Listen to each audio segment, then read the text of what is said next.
right, I'd like to welcome everybody to the Crawford County, Illinois Ghost Center Society live talk show. This is episode number 65, I believe that is. I don't think that changed for some reason. But it's episode number 65. Apparently my computer's behind here. But I'd like to welcome everybody to the show tonight. We got a lot to talk about. Got a lot of investigations to talk about, including current events and upcoming events that we're going to be talking about here on the show tonight. So if everybody can hang in there till the end, I'm also going to be playing an awesome EVP that we captured on our last investigation.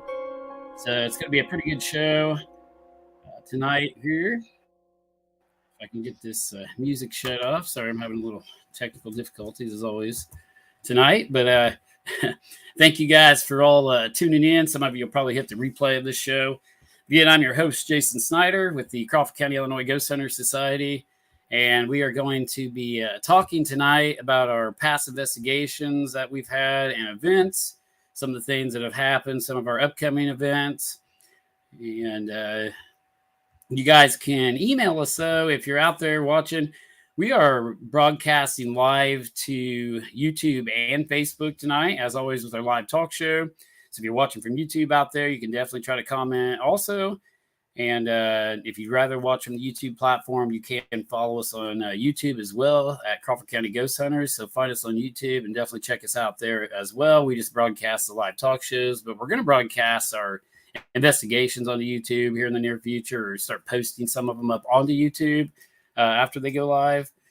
Maybe go dual live on both platforms. So, but if you guys know of any haunted locations out there, send us an email at illinoishauntings@gmail.com, and we'll try to get back with you guys as soon as possible. We get a lot of emails, but if you know of a haunted location out there that you would like us to investigate or check out, definitely send us an email at illinoishauntings@gmail, or message us on our Facebook page. We can get back with you guys on that page as well.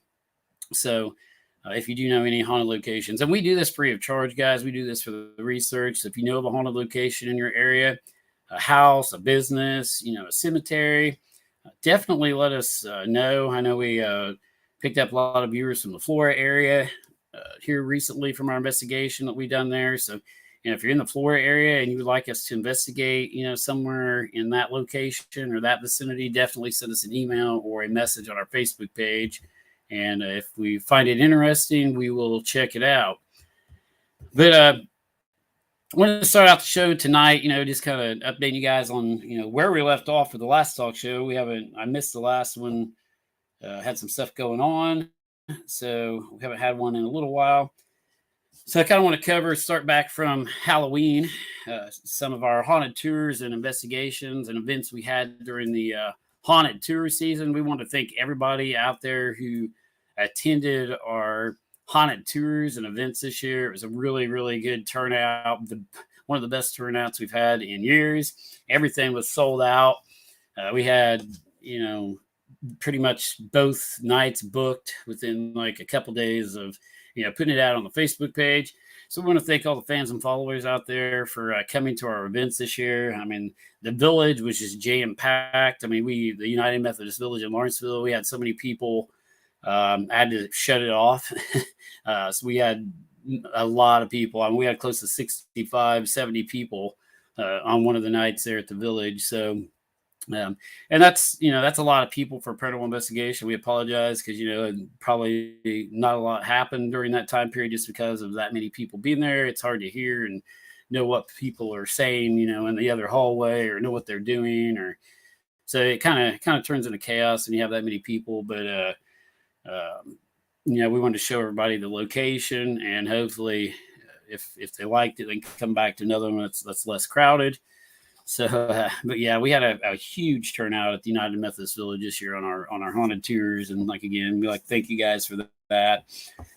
We also did the Masonic Lodge there in Lawrenceville. And if there's any teams or anything watching out there, definitely, you can book the Masonic Lodge for an overnight paranormal investigation, or the United Methodist Village right now for an overnight paranormal investigation. Just get a hold of us on the page, or get a hold of us on the United Methodist Village Facebook page.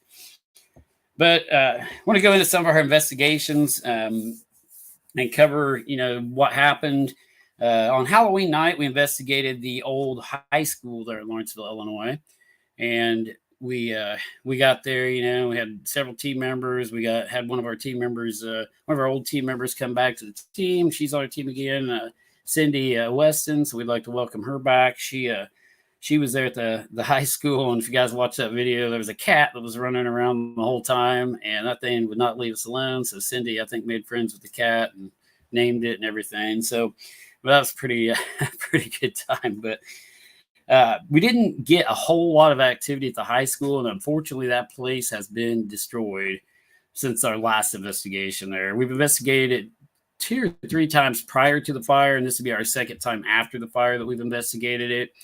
And the building just keeps getting more and more destroyed, unfortunately, by vandalism, which is just ridiculous because people just destroy historical cool places, and it's sad.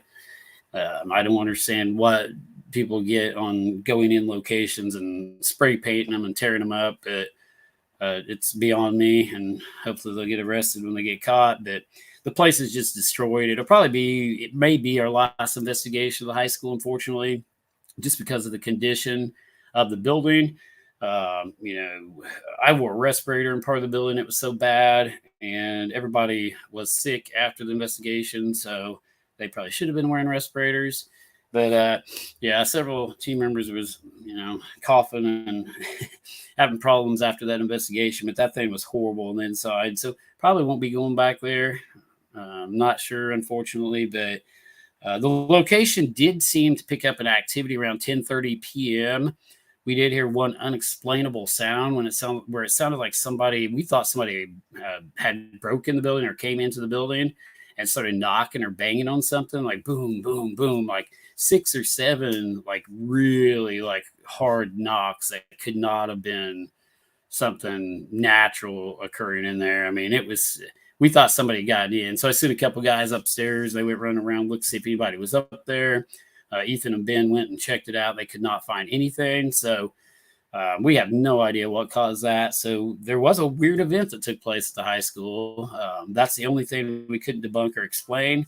But other than that, we didn't really find a whole lot there. So like I say, that'll probably be our final investigation, unfortunately, of the old high school in Lawrenceville, Illinois. Just because I'm not interested in it anymore. The condition of the building and the lack of activity there has just made me not want to, continue our paranormal investigations there. If I keep returning to a location, especially like we do on the, like the United Methodist Village, if you see us return to a location, that's usually because we found something there that we can't explain, and there's a lot of activity there. So when we repeat investigations at locations like United Methodist Village, just because it's haunted. The locations we don't find a lot of activity in, we tend to, we don't go back to or spend a lot of time on. But the locations where we really find to be active with, some type of unusual phenomena or paranormal activity, we'll continue to investigate. And that's why we continue to go back to the village, because it just never ceases to amaze me. That place is increasing in activity all the time. So hopefully we'll be able to continue to investigate it here in the near future. I mean, we investigated it again here the other night, and we'll be there again this coming weekend because we've got a team coming in there. So we will be at the village, but that won't be live because it's a private team coming in to investigate the village. And I'd like to welcome everybody, like I say, to the talk show, especially if you're new to the talk show. Definitely chat with everybody. And, looks like we got a lot of people in there. We got in the chat room right now. But, yeah, definitely chat it up in there, guys. Ask questions. If there's any questions out there, that I can answer, I will try to. So, yeah, definitely, see people out there in the chat room. It's working tonight finally. Sometimes my chat room doesn't work and I can't see what you guys are saying. But yeah, if there's any questions during the course of the night, throw them out there and I'll try to answer them for you. But but the high school is a really cool, investigation. But like I say, probably the last one we're going to be doing there. And then we want to thank 99.3 Waco, the Legend Classic Radio station there in Lawrenceville. It's a 103 Light Hits. It's WAKO FM out of Lawrenceville, Illinois. they had us on the air to talk about ghosts and hauntings during Halloween. So we want to give them a special shout out. We always go on the radio stations in the area. 92.9 back, we've been on a lot of different radio stations during the Halloween period, and they had me talk about ghosts and hauntings. But yeah, 99.3 WAKO, the legend, classic country. They're out of Lawrenceville. Again, I want to give a shout out to them for having us on during Halloween season. Another thing we wanted to talk about is a new series we're going to start, kind of an episode like series of locations we're going to start investigating.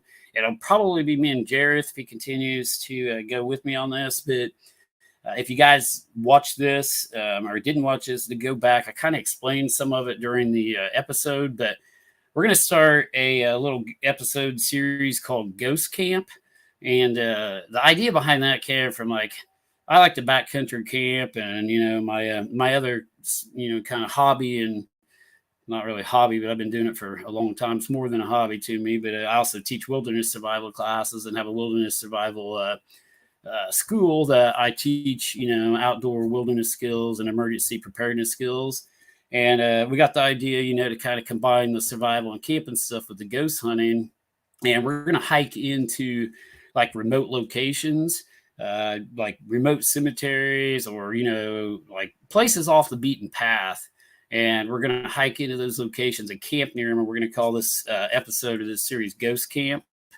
So that's something we're going to really hit hardcore when it warms up a little more, especially in the spring and into next summer. We're going to do a lot of episodes of that where we hike into locations and investigate near old house sites and old cemeteries, back in the woods off the beaten path that you actually have to hike back into. A lot of them are going to be down in the Shawnee National Forest area, maybe land between the lakes. We're going to go all over the place. Smoky Mountains.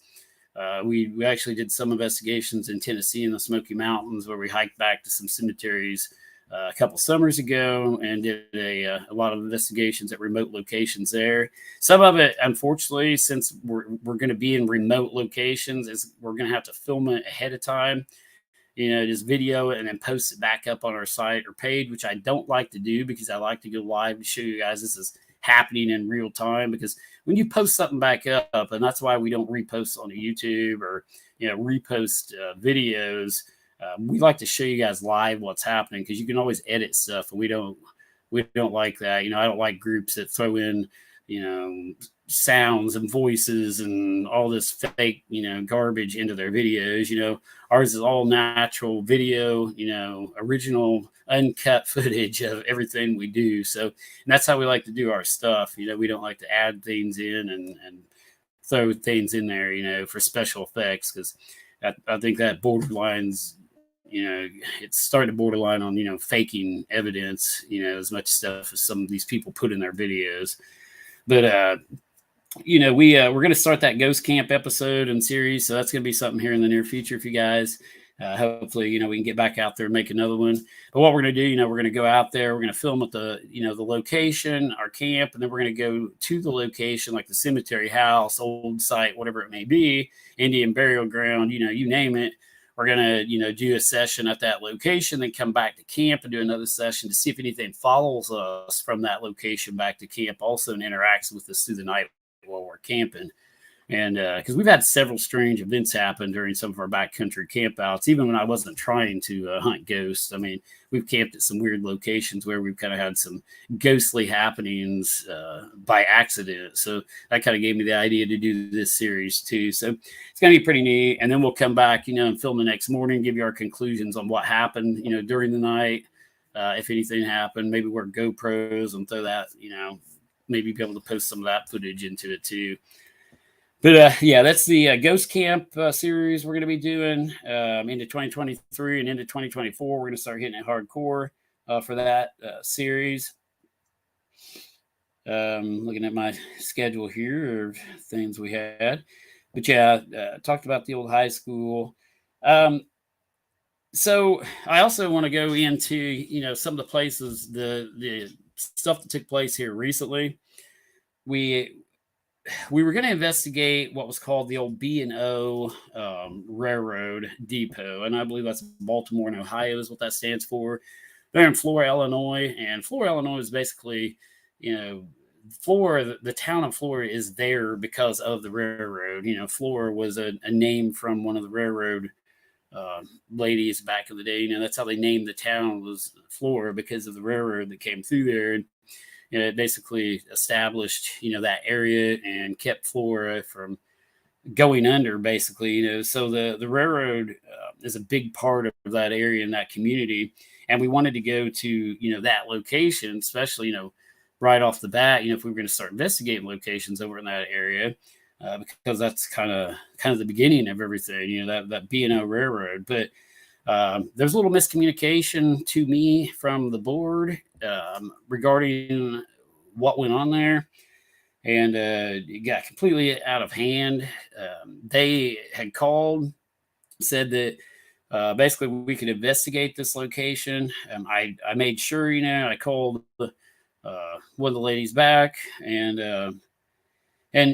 out of respect, I'm just not going to use any of their names, on here tonight. I did name them in my article, but one of the ladies called me and she said, yeah, we could investigate. And I said, well, make sure, I want to double check before we post it out to the public, and especially before we advertise, because we've got a huge following and base, and I don't realize the publicity. I don't think they realize the publicity that some of our investigations and stuff gets, when we post that out there. People from all over see that and start commenting and everything, and it's a lot of publicity. Well, she called the president. The president okayed it, said, yeah, they had sent out an email, and the majority of the board had voted yes on having it. So the president said, to go ahead and post it. They called me back, second time after I double checked. So I went ahead and advertised the event, the paranormal investigation it was going to be on the 18th, which was the same night, we did the bank instead. But they ended up, calling back and getting a hold of me and said, due to basically people harassing them, from everyone from, old board members to financial backers, is what they said. They, especially the president, he was told me personally he was being harassed by these people. One of them even called him a demon and demonic for wanting to have our team in there. And we are far from demons and demonic and all that stuff, like you see on TV. And that's something that makes me mad too, because people have a wrong, misperception of what we do. We're a scientific based research team that, scientifically investigates claims of paranormal occurrences and activity and unusual phenomena. And we don't even deal with demons and all that evil stuff. I mean, because for one, I've found no proof of demons. I've told people about this in the past shows. Most of it's mental illness. I've been present. I've tried to investigate this thing. I've tried to be present at the most demonic, evil places I can find. I've been present during demonic possessions where priests were present, where preachers were present, and people were supposedly possessed. And unfortunately, what I seen was nothing but mental illness. If you look at it from a religious standpoint, I guess you can call it whatever you want. But from a medical standpoint, a science standpoint, those people were not possessed. Those people were mentally ill. They were just foaming at the mouth. Some of them were going through the end stages of life, cancer, death, and they thought they'd been possessed because of this. And it was simply caused from the disease process, affecting the mind. Anybody with any type of medical knowledge or anything like that could see that, but from a religious standpoint, everybody calls it evil and demonic. So, but I personally do not believe in demons and, demonic possession. Like most of these teams are thrown out there on the, on websites and YouTube and all these talk shows. If you see something on TV, it's entertainment, guys. These guys are actors. They're entertaining you. They're throwing this stuff out there so you will watch, and people just eat this demon stuff up. I don't understand it, because ghosts are your loved ones. They're your family members that have passed away. They're not evil and demonic. They're your grandma and grandpa. They're your aunt and uncle. They're someone else's grandma and grandpa, aunt and uncle, mom, dad, brother, sister. They're not evil. They're not demonic. Ghosts are people who have lived before us, who for some reason are still here or come back to check on us. I don't know. I don't have the answers to everything. Even after this many years of doing paranormal research, we still, none of us have ever died and come back. So we don't have the answers.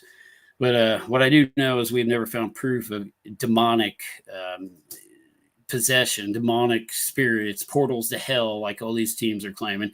You go on YouTube and all the YouTube videos are, oh, we found a portal to hell. Bobby Mackey's has got a portal to hell, and that's all, thanks to good old Zach Bagans and his lies that he posted on Ghost Adventure shows. And it's for entertainment, guys. So if you watch those shows, I hate to burst your bubble, but if it's on TV, it's fake. And I've dealt with TV. I've dealt with those people wanting me to be on shows. I signed a contract with one of them back in the day, and I broke that contract and quit because they'd asked me to fake stuff. It was with Pilgrim Studios. They were wanting. I was signed on to be on the new Ghost Hunters. I broke that contract because they literally asked me to fake stuff. And every time I deal with TV, Hollywood stuff, that is what they want to do. And we will never do that. We will never sell out to the fake, bull crap on TV. So, but I think people have the misconception, I kind of went off a little bit on my, on a rant here, but going back to the depot, I think people have a misconception about paranormal research and in general because of the stuff they see on TV, and that's not us. We take a scientific approach and try to explain everything that we find or come across. And then when we can't, 99.8%, stuff can be explained. We're just trying to, that percentage that we can't, there are some things that we can't explain, some locations where things have happened to us, where we've got stuff thrown at us, voices, EVP, electronic voice phenomena, and ITC, instrumental transcommunication. Those is what I like to focus on because, I cannot explain an intelligent voice responding back to me through a recorder or through an electronic device that answers my question intelligently with what I'm talking about. Radio stations can't do that. People say it is radio stations coming through, but they come through the radio stations through some of these devices we use. But a radio station can't intelligently answer me back at the same exact time that I am asking these questions, and it happens on a regular, frequent basis. EVP and ITC research is what we focus on a lot. The videos and photography, I can explain almost 100% of photographs and videos sent to me as being something natural, not paranormal. There's dust particles, rain, suspended particles in the atmosphere that bounces off the camera flash and creates what people call ghost orbs. Those are not spirits of the dead. They're dust particles or, some type of other particle, pollen, rain, snow suspended in the atmosphere, and it's bouncing off, the camera flash, creating those circles. But, we just, I think that's a big thing nowadays. People have this misconception, and I'm going clear back into this whole railroad thing because I've been told now that some of the old members that were harassing the president of the board for going to have us there are older individuals, and they have this misconception that this is evil and we're going to be bringing in Ouija boards and doing seances and skinning animals in their depot or something. And definitely not the case. We are far from that, and definitely do not even condone activity like that. We don't use Ouija boards, seances, psychics. I'm strictly against using psychics on investigations, even because, like I say, if somebody's sitting there telling me that their dead relative is speaking to them, there's no proof of that. I want documentation through audio, through photography, through video, through equipment. I don't want somebody just sitting there saying, that they're picking this up, psychically, in their own mind. Not saying psychics, or that type of ability doesn't exist. I'm just saying, we can't document or prove what those individuals are saying. So we do not use psychics on our investigations either. But we've tried for a long time to show the public what real paranormal investigation looks like and what old school investigating looks like, because all this new Hollywood trying to get likes, trying to get follows, stuff on the pages is ridiculous. That's all people want is followers and likes and popularity and money and fame. And, that's all they're in it for anymore is entertainment.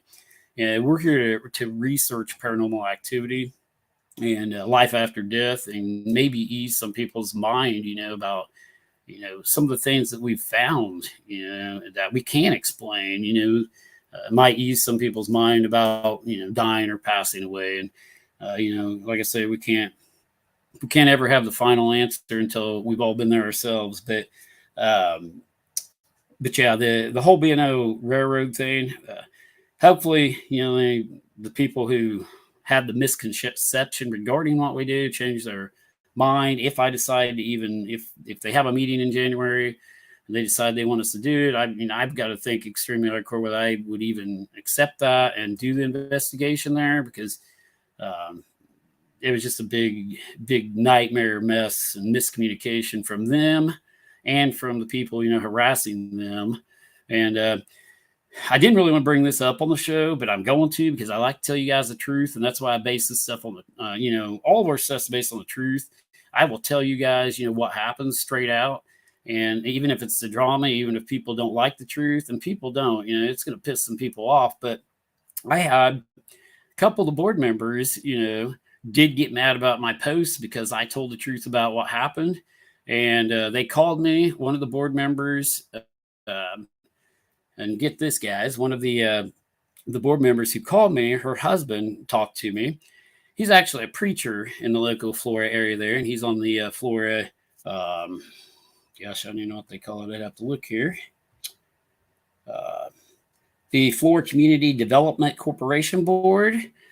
He is on that, and he called me and pretty much was trying to convince me to lie to you guys, to lie to the public, and say that what happened didn't happen.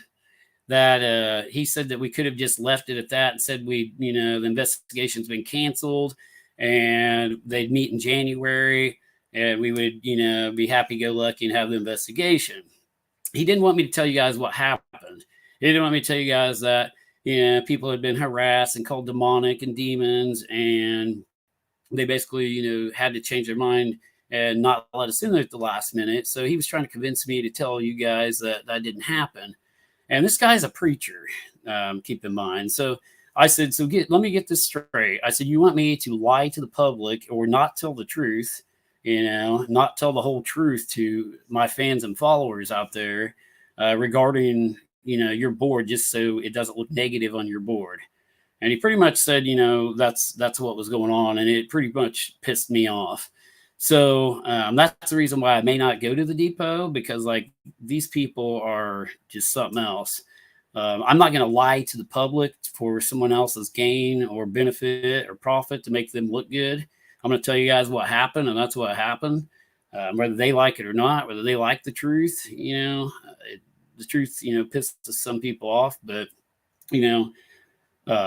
they invited us there, canceled us because they got bullied by some, financial backers, and they didn't want me to tell about it. So that's what happened there at the B&O.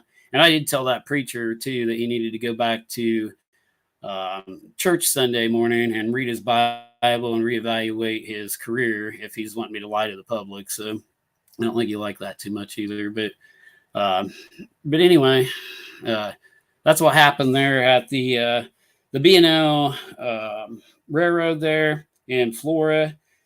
So, but anytime something like that happens, it seems to lead to better and bigger opportunities for us, and that is exactly what happened. So, instead of investigating the depot, and we like to tell people and show people these historical locations, new locations that people never heard of. We had so many people interested in that depot. They were so excited. We had Flora people messaging us saying they didn't even know that depot existed in the museum there, and was thanking us, for even bringing it to their attention. And it would have got way more publicity if we would have done the investigation as scheduled, and everybody would have been happy. And, they would have got possible donations from the public and people coming into their museum and all kinds of stuff. But unfortunately, that's not the way it worked out. But we love to help local places like that, and tell people to donate money to those locations and come visit the museums, to help boost the people coming into locations like that. We've helped restore, historical locations with our haunted tours and funds from, different events over the years. We donated a bunch of money to the Fife Opera House in Palestine, Illinois, when Phyllis Moraga and even I was on the Preservation Society back in the day, and they were just beginning the beginning stages of restoring the Fife Opera House.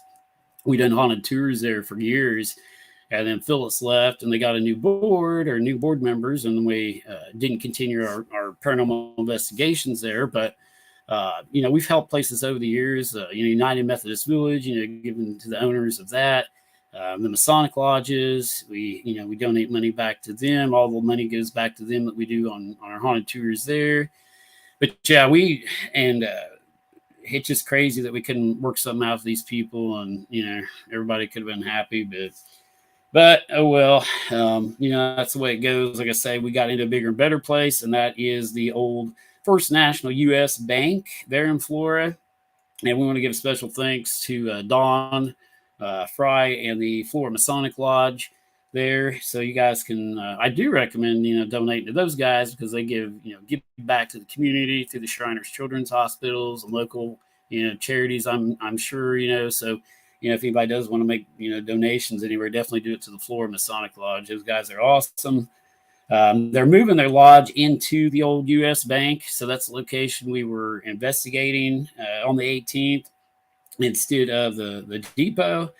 And I didn't really think that we would find anything there. And we finally came up on, we were given an article by an individual, and it told us about Dr. John Young, who passed away on February 22nd, 1931. And I'm going to throw that article up and show you guys, because some of you were asking about it on the live feed, and I don't think you found it on our,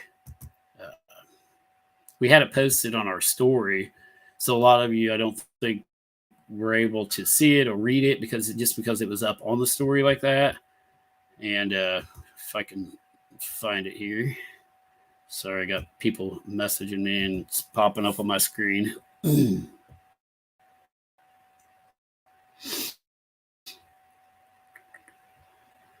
Where did it go? Okay, here it is. So I'm going to post the... what the heck? Okay, so I'm going to post the... sorry, I'm having technical difficulties, guys. I had found it. There it is. This is the first page. I'm just going to kind of post it up and talk while you guys are reading it. But if you can read it from there. But I'll post it on our Facebook page too. But it says, Dr. J.L. Young died from gunshot wound. And the dates up there says February 24th, 1931. But it actually happened on February 22nd, 1931, because it says it happened on the previous Sunday. Because his wife, he had went missing around 1 o'clock. His wife went up to the U.S. / First National Bank there in Flora in 1931, and Dr. Young was dying of cancer. It doesn't say, and this is the weird part, it does not say specifically what type of cancer he was dying from. It says inwardly or different, a weird terminology for the cancer he was dying of, but doesn't specifically name it. And it says that's probably why he took his life. He was suffering. She went up there, because he had left the house around 1 p.m. and didn't return by 4. So she went up to the second floor of the old bank, found him passed away or shot on the second floor in his office of a self-inflicted gunshot wound to the head with a .38 caliber pistol. And that place, I didn't think was going to have any activity, but we got one of the craziest, best intelligent responses probably ever recorded in that location. So that was a pretty shocking event, kind of a jaw dropper for us. I'll go ahead and post the second page too there. But I'm going to play you guys the EVP straight from the recorder again regarding, that we got that night. If you missed it, hopefully you guys can hear it over the air. But yeah, it was extremely, extremely cool. But yeah, I'll post these up on the page so you can click on them and view them too. But get these off there real quick. So again, I was asking on the ghost box. I was like, Dr. John or Young, are you here? Can you communicate? And you can hear me ask that, while we're talking doing an ITC session. And then immediately after that, now, I don't know if this is a family member replying to what happened to him. I don't know. Maybe it's not even talking about Dr. Young, but it specifically says passed away from pancreatic cancer. And you can hear maybe my dad at the beginning of it, which is really weird. People are arguing on the live feed what it was saying. I'm going to kind of play it several times here over the air, and maybe you can hear a little better tonight. But people were saying they heard my dad. I can hear my dad, and if it is saying my dad passed away of pancreatic cancer, maybe we were communicating with somebody that was there in the building that was associated with Dr. Young, or maybe they are just speaking, it was Dr. Young's family talking about him, and he somewhat passed away from pancreatic cancer because that is the reason why he took his life. So here we go. We're going to play this, and hopefully you guys can hear it.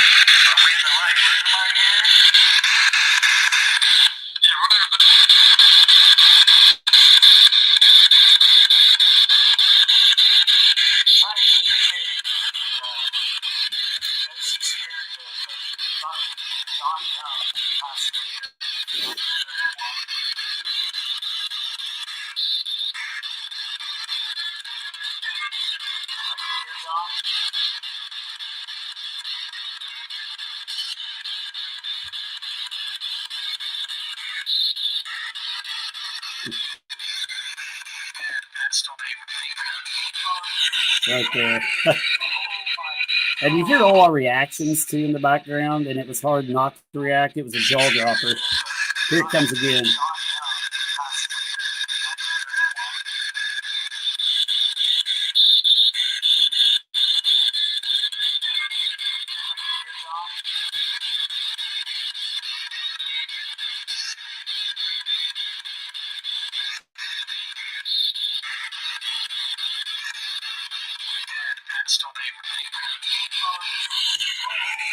Yeah. So passed away from pancreatic cancer is extremely clear. Play it one more time.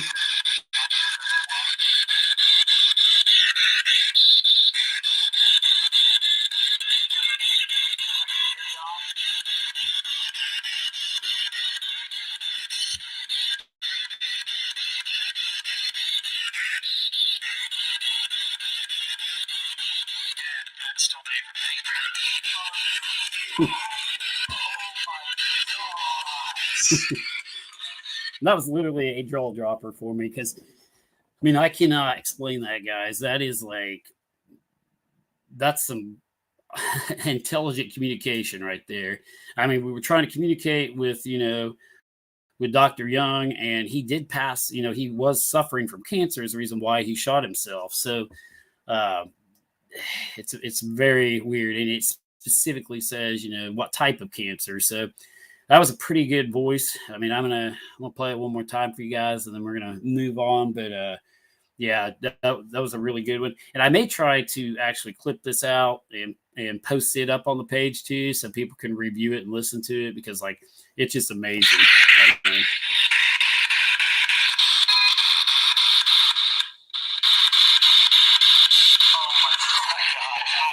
Hold on. Didn't go back far enough.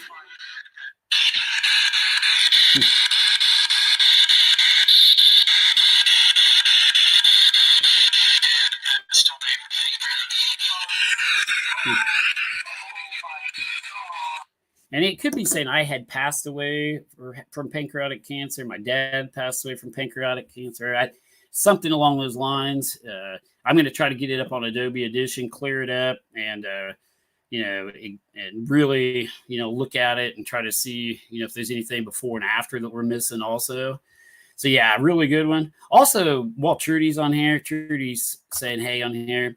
I just want to thank Trudy also, and give Trudy a big shout out. Trudy Zimmerman, she helped us get in that last location too, and she's also on the depot board, and was definitely one of them that was for us coming in. So I want to give Trudy a big shout out. She's been going through a hard time. I just wanted to tell her we're all thinking of her. She just had a death in the family, and she still came to our investigation. So, I mean, that was, I told her she didn't have to, but, she said she wanted to get her mind off stuff. But yeah, I just wanted to tell Trudy we're still thinking about her, and, we appreciate all she's done for our group, and, her watching us and being a fan and going now. And yeah, I just want to give a big shout out to Trudy there and let her know that, she's in our thoughts and prayers, and we're thinking about her. So, but yeah, so that was the old bank there at Flora. We set the camera up, and after in one part of the portion, we set the camera up and left it stationary because we were going to go down to the basement, and we could not get signal down there at all. Every time I'd go to the basement, we'd lose signal, and so I had to put the camera upstairs and put it toward the vault. So we put it up there as we went downstairs to go ahead to investigate the basement area further, because the basement actually goes under the old Masonic Lodge. And I'd put it there stationary, and we came back upstairs, and I was going to continue filming, and it was dead. And it was at like 45%. I don't think it should have drained the battery as quick as what it did. And we went back, I think it was Ben actually went back and was watching people on the live feed, and he said that people were saying the camera was moving. So we went back and watched it before we went ahead and went live again. And it is very weird. We hear a sound come up to the camera that almost sounds like somebody breathing into the camera, like really like exhaling into the camera. And then the camera does move and bump. I mean, this thing, you can see the camera move, and there is no one there. So like, unless it's trying to autofocus or focus in and out, it just has the appearance of moving. I don't know. I could maybe debunk it as that, but it actually looks like if you watch the frame around the camera, you can see the whole background change position when it gets hit. And I had no explanation for that either. That was up on the first floor. So there's definitely some weird stuff going on there at that First National / US, bank there in Flora, Illinois, which is now, the Flora Masonic Lodge. And anytime you start to renovate or restore or, remodel buildings, they tend to spike in paranormal activity. And there's a lot of theories as to why that happens. If the ghosts and spirits are actually there, they may just be disturbed by change, just like, people don't like change as well. It could be that some reports of residual sightings where it looks like people are walking through walls, where they see a ghost and it walks through a wall or something. Well, maybe back in the day that wall wasn't there. Maybe it was a doorway while they were alive. So you're actually seeing that ghost in a time type warp, in a different kind of dimension, so to say, walking through there as a residual image, passing through a wall that was once a doorway. And that may explain why ghosts walk through walls. It might have been a doorway back when they lived there back in the 1800s, and people have remodeled and put a wall up there now. But, there's a lot of theories as to why remodeling spikes and increases paranormal activity, but it definitely seems to do that. And like I say, we're not extremely sure why. We've got a lot of ideas or theories, but it's all ideas. Rodney's kind of saying, yeah, that could be too. Saying the spirit drained the battery to get its energy to communicate or be seen. Yeah. And spirits and ghosts have been known to do that. People have claimed that ghosts or spirits have drained, electronic devices from batteries to, just all kinds of stuff, and, use that to manifest or, do things, poltergeist like activity. People reported their camera batteries going dead in haunted locations for years. I have seen some strange, battery drainage before, that I could not explain. I was out in a cemetery one night. This was like a warm night too, probably 75, 80 degrees. And we were out in a cemetery, no rain, no lightning, nothing. Just put a fresh pair of batteries in a flashlight. And this happened 2 times in a row, is what is extremely weird. I was walking through the cemetery, and nothing had been wrong with this flashlight before. And all of a sudden, it started like getting hot in my hand, almost burning my hand. And I dumped the batteries out, and they were smoking and steaming Like, it could have been a problem with the batteries, or just bad batteries, I guess. But it happened 2 different times. I tried to notice the batteries, and it happened a second time in the same cemetery. And I just put that flashlight up and didn't use it anymore. But just weird. I have seen strange things happen, with batteries at locations. But yeah, the battery went dead on our camera when we came back up. So we had to do a second part to kind of give our conclusion about, what was going on. We did not get anything. We didn't stay as long as I wanted to stay after we quit rolling live. We stayed a little while, and we had some other stuff going on that we went to. So unfortunately, I would like to go back to the, we didn't get to stay as long as I wanted, so I want to go back to that location and do a more full-scale, in-depth investigation with the camera system there at the Flora Bank, see what we can find.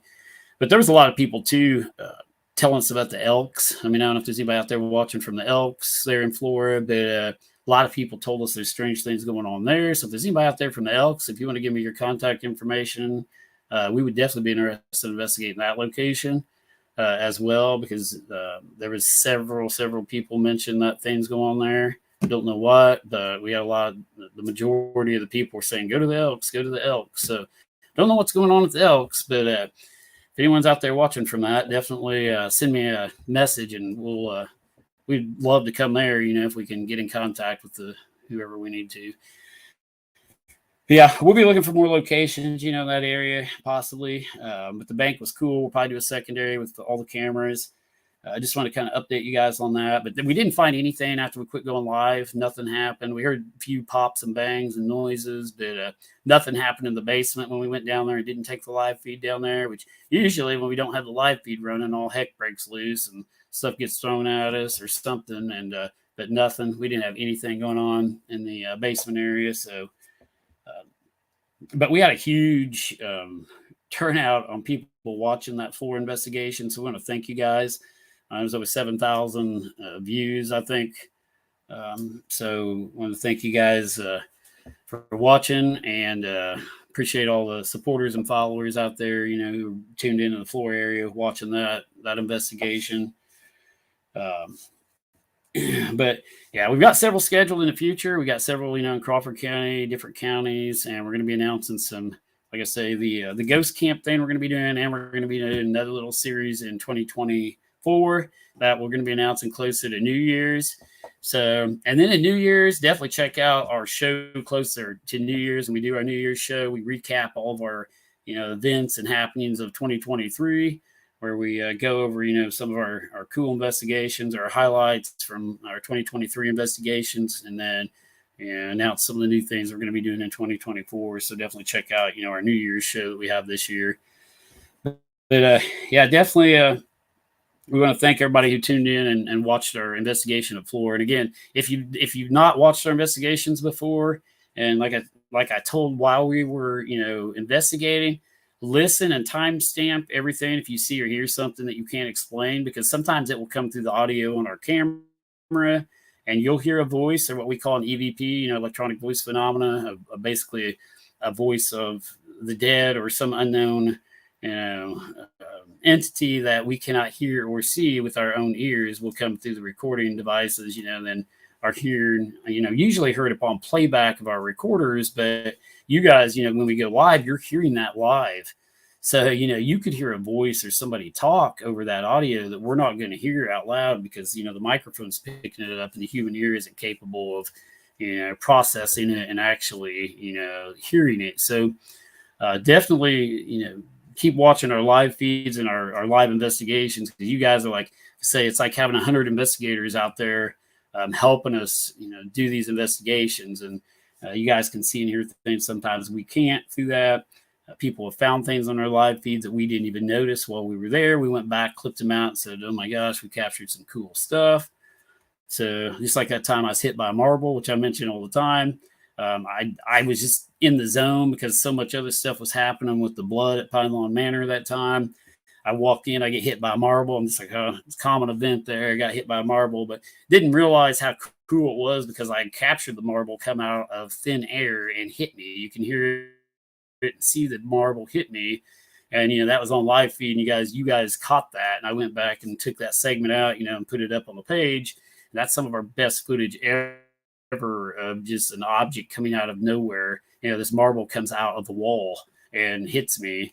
So, I mean, we captured all that on live. I mean, we've captured dice rolling out of nowhere, on live feed there. So, I mean, just some cool stuff, we have captured at different locations. And we appreciate you guys watching and tuning in.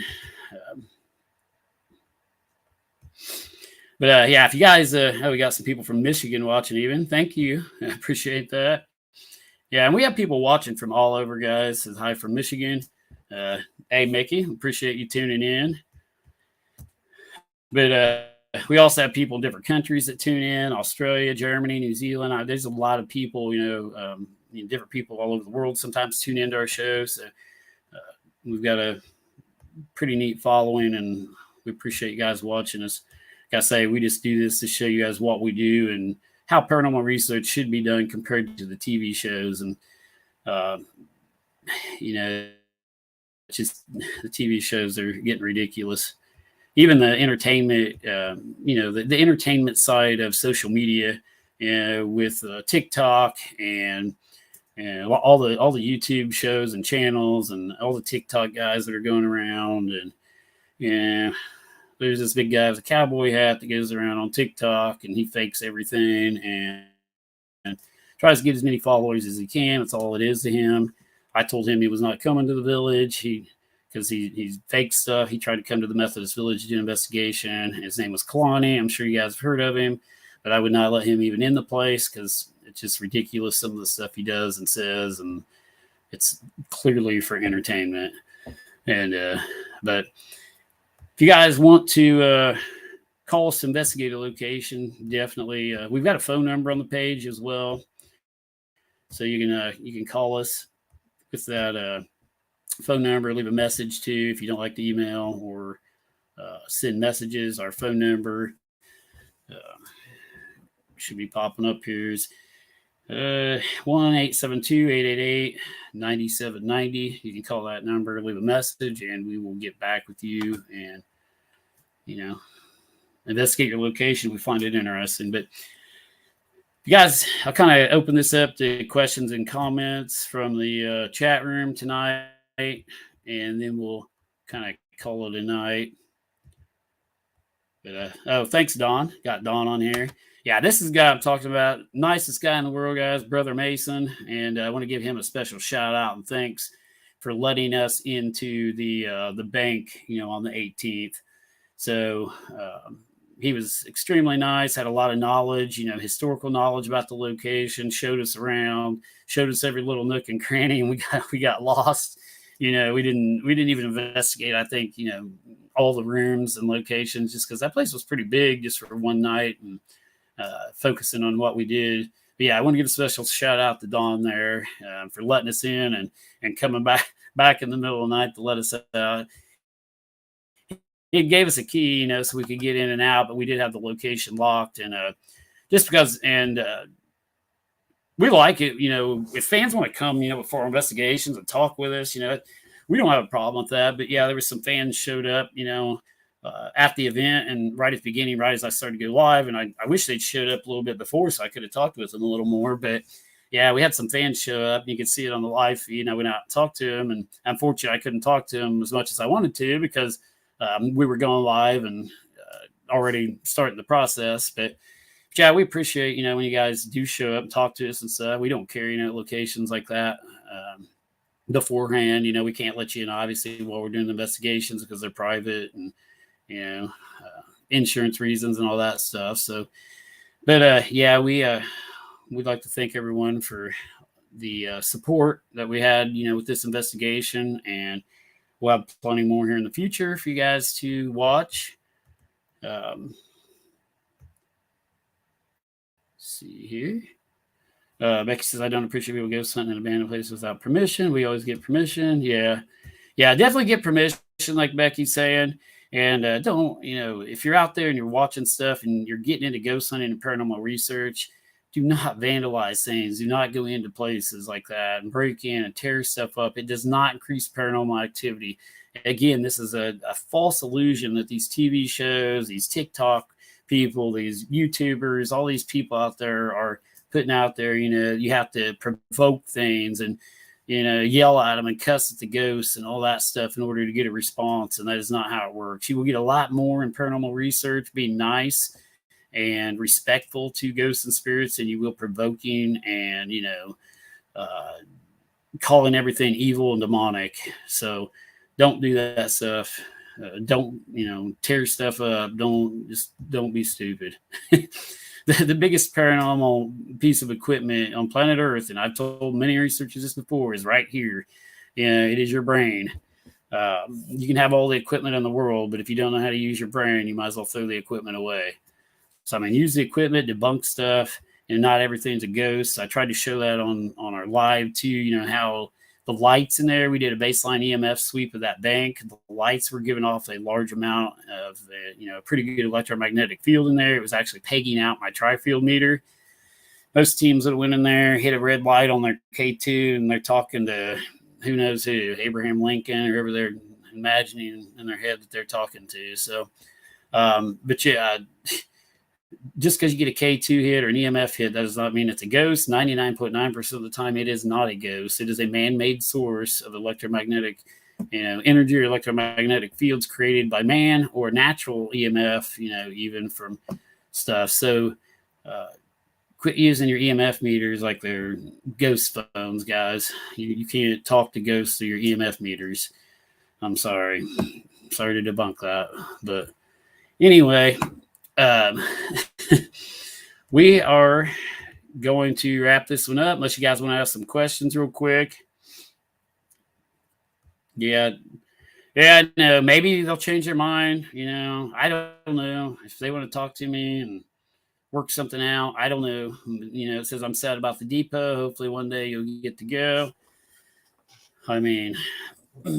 If I go to the depot, I definitely do not want the two board members present that, like I say, told me to lie to you guys. I will not be there if they are present during the investigation. I'll say that right off the bat. If those two want to step out of the equation and the rest of the board that voted yes, and we're really excited for us to come, that would be great. But the ones that, were being negative and wanting us to lie about what happened, I do not want them to be present if we go there. So that would be my only thing. But here's a question coming up.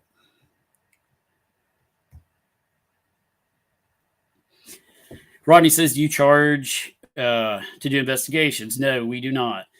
We do not charge for any of our paranormal investigations that we do at businesses, houses, or any locations like that.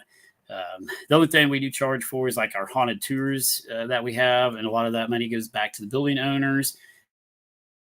And like we do the Masonic Lodge, all the money goes back to like the Masonic Lodge for charity and everything. So like the few fundraisers that we do over the year is in the form of haunted tours, and that just helps pay if we do keep any of the money that doesn't go there. If we work out anything with the building owners, that goes back into either purchasing more equipment or, just right back into fees. Like I have to pay to do this show. I've got a monthly fee for this talk show. I've got website fees of $300 a year, for the website, there's fees and stuff go along with this. So we do a few fundraisers here and then just to support what we do. But most of this is funded out of my pocket. Most of the equipment, all the trips, everything like that is funded out of our pockets. We don't ask for a dime for, anything we do at any of these locations. We actually try to raise money for them. And especially like the depot, if we would have went in there, I would have loved for people to, try to donate and go to that museum and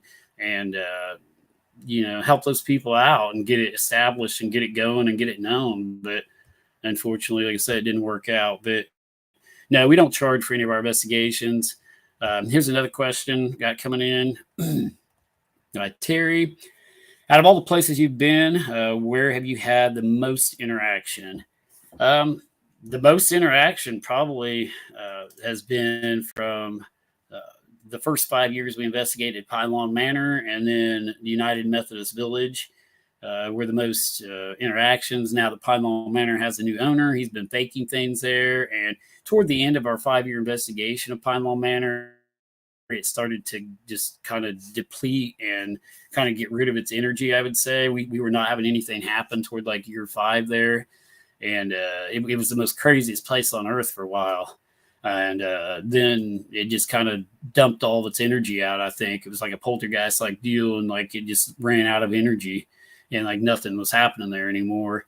And now the village seems to be increasing in activity and is equal to, if not surpassing, Pine Lawn Manor in activity as far as like things being seen. Actually, it's surpassing it in activity as far as like actual full body apparitions being seen, things happening. At Pine Lawn, things just got thrown at you, which is a rare thing too in paranormal research.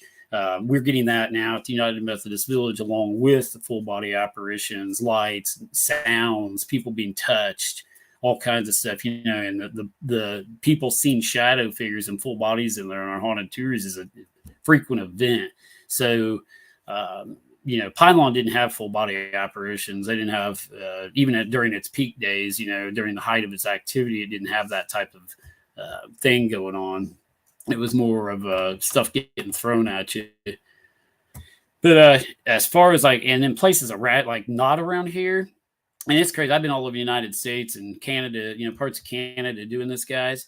And the two of the most haunted locations I've ever seen them on in the ever is, like I say, Sumner, Illinois, and Lawrenceville, Illinois, with the United Methodist Village. And probably third was Brushy Mountain, Tennessee. We were at an old prison there, the Brushy Mountain Prison.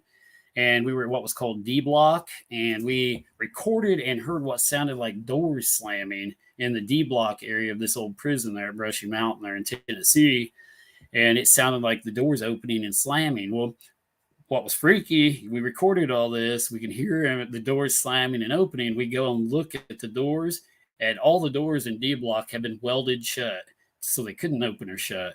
They couldn't move. They'd welded these doors shut where we were hearing them actually slam. So we had no explanation for that. It had to be some residual sound. And I also heard a sound of what sounded like a prison alarm going off while I was there. Like if something bad would happen, they would sound an alarm or something outside. It sounded like that. So that was a cool event. That was at Brushy Mountain. I was out at the Stanley Hotel investigating it in Colorado one year. There at the Stanley.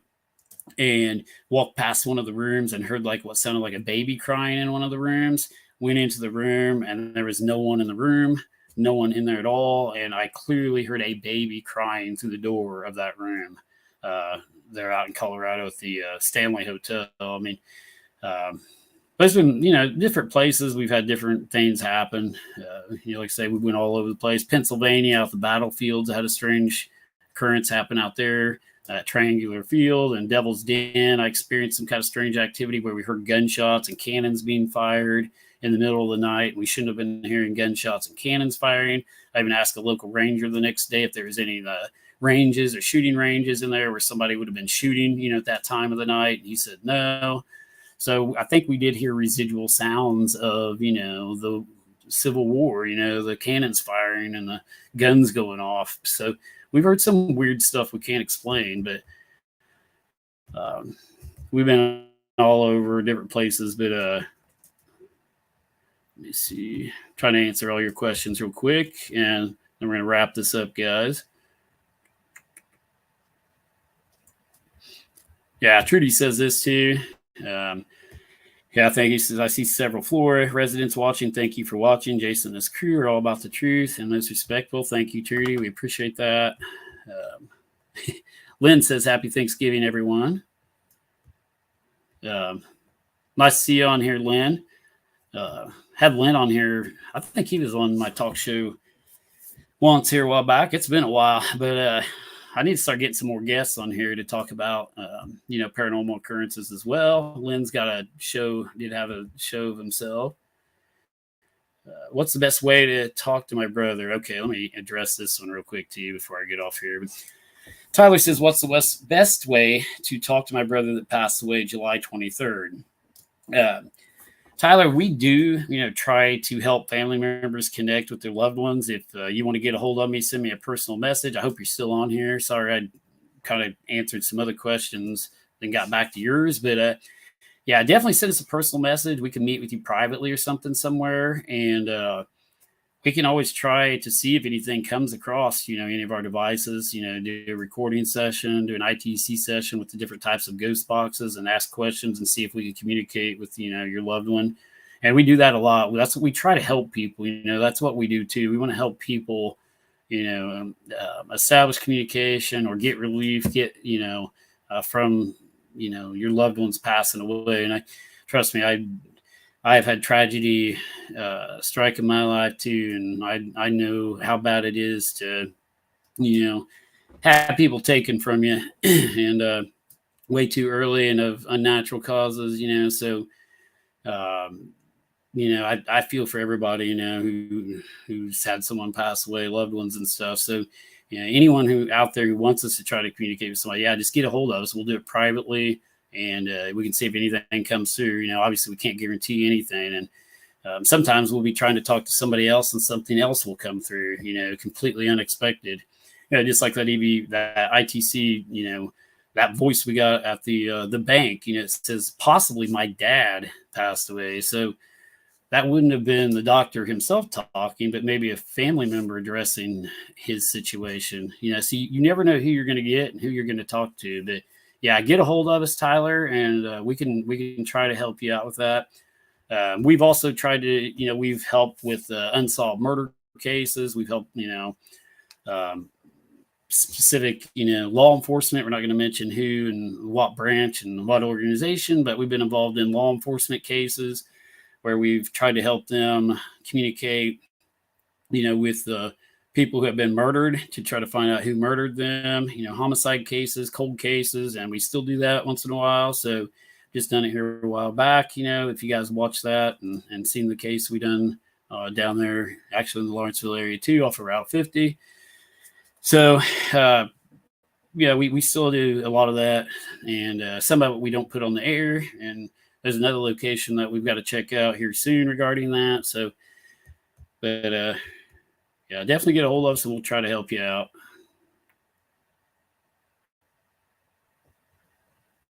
Wait a minute. I'd love for you to reconsider the Albion House.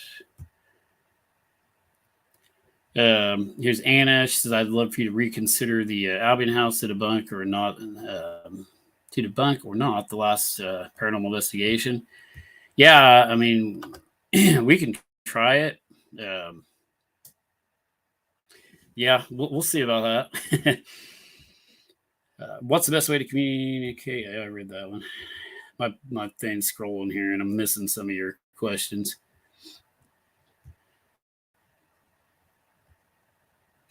Wish you could get into the old Joliet prison. Very scary. About the Methodist home. I worked in the 70s and 80s there. Thank you for your answer. Very interesting. No problem, Terry.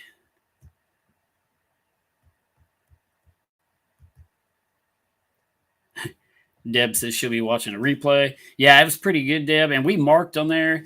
What we're going to start doing, and I want to tell you guys this too. We haven't really done this in the past, but if we do have an unexplainable event, a voice or anything, we're going to put in the section, the comment, or not the comment section, in the description portion of our videos.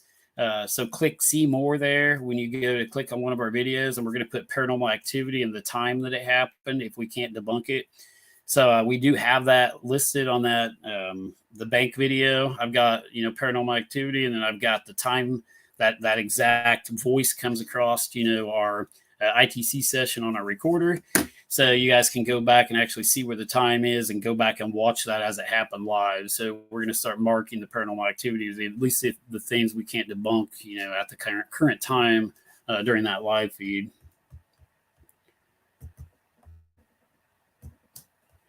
All right. I think I've got through most of the questions here, guys. So, I want to thank everybody for watching tonight. And I think we're going to wrap this one up. And we'll be going live on another paranormal investigation, probably before we do another talk show. So, I want to, again, just want to tell everybody thanks for your support. We appreciate everybody from the Flora area tuning in to that last investigation. And with that, you guys, sometimes we can't find, some of the stuff on our live when we go back. So, you guys are good at detecting stuff and watching. You guys are good investigators out there. So thank you guys. And definitely watch our Facebook page, and we'll be making more announcements here in the soon. Says Detector Gadget says, good show, Jason. Thank you. And thank you all for tuning in the chat room and everywhere. And there's a lot of you that watch that don't comment. So thank you guys, all you guys that do not comment but that still watch. And we'll see you guys on the next one. Have a good evening, everyone.